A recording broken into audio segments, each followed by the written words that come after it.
Well, good morning. My name is Jeff McShann with Crime Stoppers of Houston, and I appreciate all of y'all being here today. Our goal, of course, is to try to find the persons responsible for the murder that happened back on March 18th of 2016. We need your help and the media to get it out to the public so we can get somebody out there to give us a call.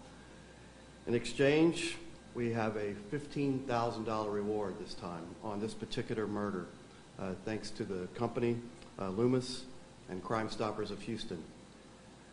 Give us a call if you know anything about this crime. It's 713-222-TIPS. Of course, all calls remain anonymous, and we're hoping to hear from someone today after you hear more about this case and hear from the family that was deeply affected by it. At this time, I'd like to bring up HPD Homicide to talk a little bit about the specifics of this case, what they can and cannot tell you at this time, and then we'll hear from the family members. You can start with your name and how you spell it. Okay. My name is Wendell Gilbert. I'm an investigator at the Houston Homicide Division. My name is spelled W-E-N-D-E-L-L, and last name is Gilbert, G-I-L-B-E-R-T. My partner is Officer Hogue, H-O-G-U-E. So as he mentioned, we are looking to be able to get some tips today for this shooting that happened on March 18th. It was there in the Chase parking lot, 5200 block of Airline Drive. Our complainant, his name is Melvin Moore. Back here is his family right behind me. He worked for Loomis Armor Truck Company. He was servicing one of the ATMs there in the middle of the parking lot, one of the drive-up ATMs, whenever he was shot. He was shot not by somebody that was just wanting to just rob him. He was intentionally shot with their purpose was to kill him. And so at this point, we're definitely after whoever did it. We've got video of some of the vehicles. We've got pictures over here of one of the vehicles that was seen there at the shooting. One of the suspects got out that was going to attempt to rob him at there. And we believe that Mr. Moore, after he was shot, we believe that he was able to return fire, striking one of the suspects, more than likely in the upper left arm. Did he have this routine every day or every week, or does anybody possibly know his route at that time? He did have a routine. It wasn't necessarily that particular spot every day or any certain time. It just they had a routine along that route. And then also, was he alone that day, working by himself, or was there somebody with him? No, he worked as the hopper, meaning he would go to the ATMs, and he had a driver that was working with him. And the driver, they're trained to do what? So yeah. Tell me a little bit about this, Yeah. So once with their policy is once they are engaged in any kind of whether it be gunshots or whatever, they are told to drive off.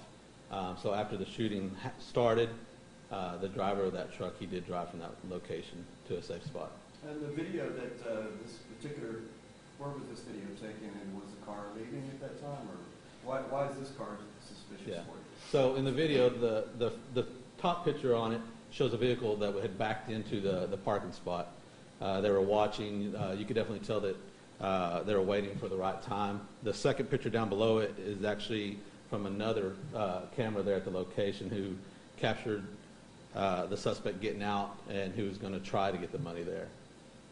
You know, one thing that touched me back when we were talking earlier is that you've been to probably a lot of robbery shootings where somebody has died, but they shoot because they're trying to steal the money. What makes this different? Tell us a little bit about why you believe that they shot to kill first and then try to get the money. Well, on this particular case, right here is only a picture of one vehicle. There was another vehicle involved. That location is the people that got out of this vehicle were not actually the people that we believe did the shooting. The other vehicle, which is going to be a Nissan Quest, a newer model Nissan Quest, is where we believe the shooting actually came from. This vehicle right here, their job was to go get the money after the shooting had happened. But they didn't do that? No. They tried to, but Mr. Moore was returning fire whenever the gentleman got out of the car to get the money. And at that point, that's when we believe that he shot. So how many potential suspects are there? Right now, we're looking at least 4. And do you have any reason to believe that Mr. Moore knew these people? No, there's no.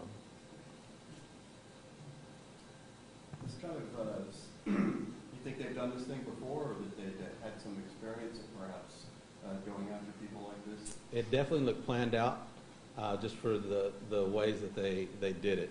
You know, to include, it wasn't just this one vehicle driving up trying to take the money, shoot Mr. Moore. It was for the fact that they had another vehicle out there, and it looked like they'd been watching. So. We can hear from Mr. Moore's sister, and then we can take some more questions from you guys if you have something. Come on.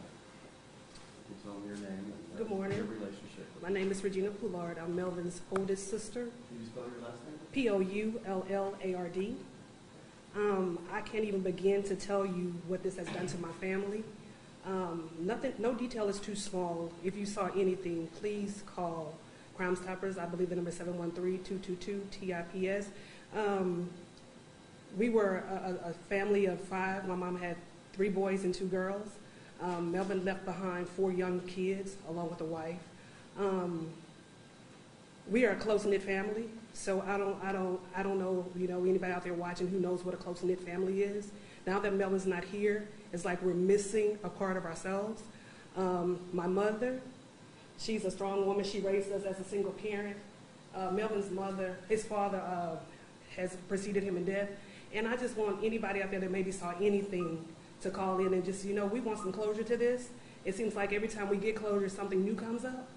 So I just, anybody that's out there listening this morning, if you have anything or know anything about it, just please call in. What was your brother like? You were telling me in the back that he wanted to be a police officer. He liked law enforcement. He always kind of put himself in the danger, it seems like to me. It seemed like every job he chose was a dangerous one. But me and my other brothers, we also chose dangerous jobs. I have a brother that's in the military. My brother Edward, he was also a security officer. Myself was in security for 20 years. And Melvin, he followed right behind in our footsteps. So every job he had was dangerous. We knew that one day something like this could happen, but we just hoped that it happened differently. And you were saying that you're kind of in the healthcare industry and you're used to dealing with... I work for a hospice company. I run a hospice company. And, I deal with death and dying every day. But when it comes to your door in a different form, you don't know what to do with it or you don't know what to do about it. So in my line, I expect them to die, but you don't expect your loved one to die the way that he did. Yeah. What's it been like for you guys and his kids? And how are they? Can you imagine he has a 8-year-old, a 7-year-old, a 4-year-old, and a 2-year-old. So their thing is that daddy's in heaven, he's an angel now. It's just really hard to explain to them, how it happened and what happened. They just know he's not there anymore. Did he know the dangers? Yes, he did. My brother was a caring person. He always wanted to help people. Like I told you earlier, if he was in this room right now, he had a smile that could light up this room. That was just him. He just loved people. And if there's something that you could say to the people responsible, ma'am, what would you say? What would I say? I would say, would you please turn yourself in? You took a brother, you took a son, and you took a father. If you was in my, if your mother was in your shoe, was in my shoe, that she be want justice too, because you was her son. And I wish you guys would change your ways a little bit, because going out shooting and killing, that's not life. That's just something that, y'all picking up is wrong. And I wish you guys would turn your life around. When you turn your life around, you'll be a good person. Start going to church and get into good things instead of out with a gun. A gun is nothing. That means that your heart is not right.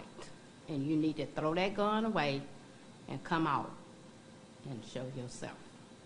All the guys, all you young people, when I say all, I mean all over the world, y'all need to throw those guns away, because they are not no good at all.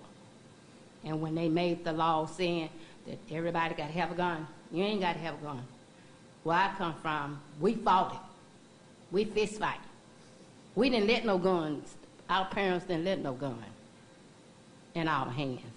So y'all need to think that, you need to throw those guns away.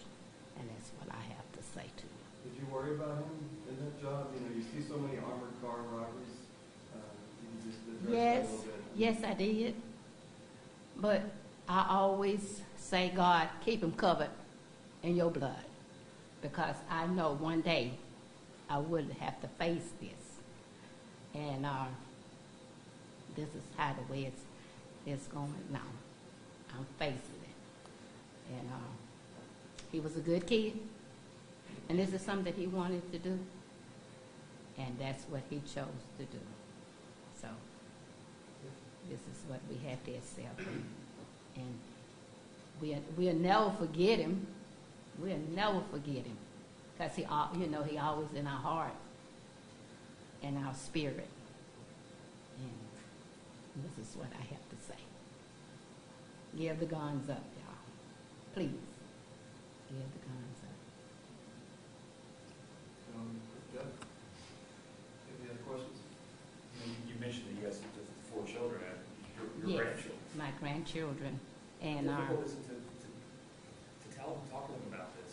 okay. It's very difficult. It's very difficult. Because they don't understand. They're still young. Yes. All they know is daddy's not there. Yeah. He had a routine every day. He would come home and he would, put his stuff up, and the first thing he would do is go and hug them and kiss them. Mm-hmm. So they miss that. Yeah. And it's like now we're all stepping in, trying to make sure that they're okay. But I know they're not okay, but we try every day to get past it. And the baby, he's 2. He comes to Granny's house, and first thing he says, "Hey, Granny." He gives me a hug. And he said, "Why don't you call my daddy?" And I said, "Well, I can't call you daddy, baby." I said, "He's in heaven." And he says, "Oh." And he walks away. And then he has this 4-year-old. She comes to him and she says, "You know what, Granny?" I said, "What, baby?" "My dad is gone. He died. But somebody killed him." When a child comes to you like that, it touch your heart. It do touch your heart. And the 2 oldest ones, they did say, "My dad is gone." But deep inside, they know that the dad is gone. And he won't be back. And that's what I have to say to you young men that robbed my son's life one day. But guess what? Don't forget this. That's a man said hi, and he looks low. And trust me, he's seen you, and he know who you are. And that's the end of the show. Thank you. Ma'am, what did you say your name was? I'm sorry. Patricia Ann Moore. Patricia Ann. Mm-hmm. I'm his mother. Thank you for your words. I'm pretty strong. Again, there's somebody out there that knows something that could help these detectives with this case. Perhaps a family member, somebody that these people run with. They'll never know it's you if you give us a call. It's 713-222-TIPS. Again, there's a $15,000 reward, an extra $10,000 on this case, and we're hoping to hear from somebody as soon as possible so we can help out these detectives and help out this family here where they could tell their grandkids that someone has been arrested for the death of their dad. If I could ask the detectives, typically, I would assume in an ATM robbery, there's probably, something on my part, lots of video, lots of cameras. Is there a lot of video to go through, or is there not much? Out there at the location, we did have several from the bank itself, but then we also were able to get some from some of the other companies in the area as well. So there was, Yes. you got to look through. Yes. Did any of them, did you see the suspects in any of them? Did you give us like a brief description of them? Well, the only ones that we actually saw the suspects in that we're going to talk about is the one from the bottom picture right here. That's whenever we could see one of the suspects get out of the car, which was a younger black male there. So. One of 4. Yes. Yes. So the other cameras that we have are the cameras that picked up the Nissan Quest. And just to be clear, they were trying to rob the ATM, or they were after Melvin? Well, you know, it kind of goes hand in hand there. I mean, somebody shot him in hopes of getting the money that they were bringing to the actual ATM.